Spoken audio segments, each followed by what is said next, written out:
90-cı işığımız. Bu hissədə 1 milli, 2 milli əyrili olsa, bu işıq qaydada bu hissəyə girib çıxmaz.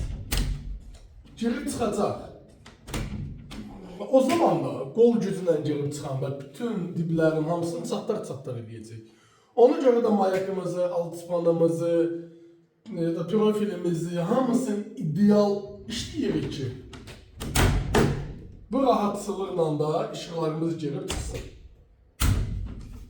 Görürsünüz, özü avtomatik rahatsızlığa bir dana baxın. Bu hissədə 1 milli oynama oldusa, bütün alçıpanımızı məhv eləyəcək, çatladacaq. İşi ona görə də hər zaman keyfiyyətli, ideal işləmək lazımdır. Yarım saat, 1 saat, 1 gün, 2 gün geç çıxmaq lazımdır mənzildən. Keyfiyyəti bu keyfiyyətli işləmək lazımdır.